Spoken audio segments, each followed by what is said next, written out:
Pathian lệ của Phật tiếp hòa dù có dò tồn chiếu á Lần đủ chất tin mình sa phản đồn đi Đi bà Lần dò của xá là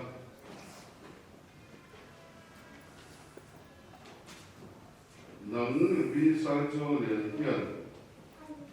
Thì Pathian mình có dò thật chê Vì si lần vượt phê đi liền hiện của hẳn đàn bùi khi ngã in này á đẹp lâu na bị ghé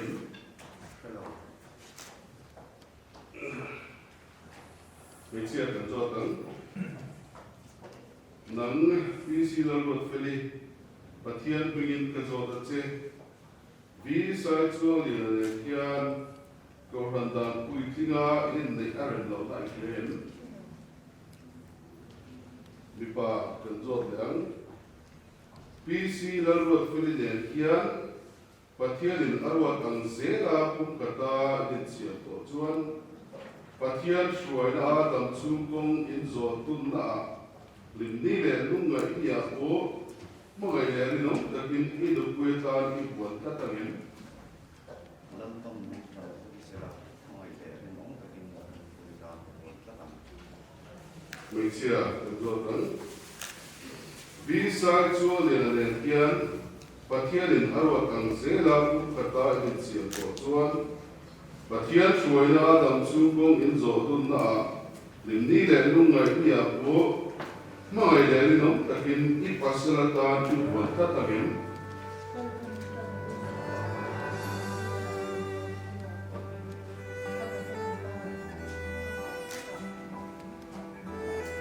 Chia teu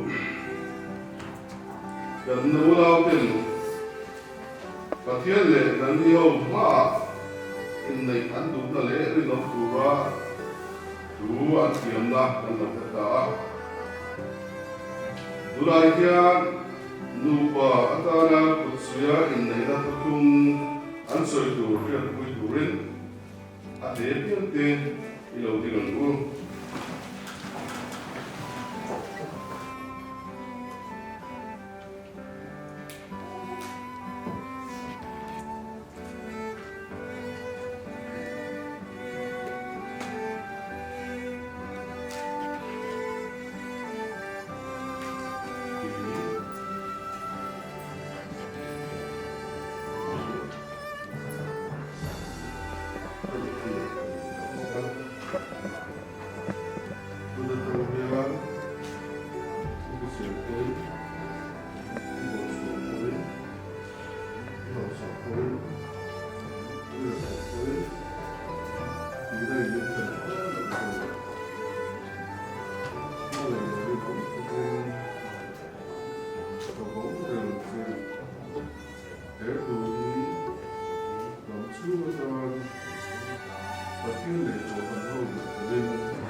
Pathian pa kun la trong trai go na kuai nei na ilom puya itel puya malsom tu kan pathian wendia hian kan nau te nei na hi nangin malsom la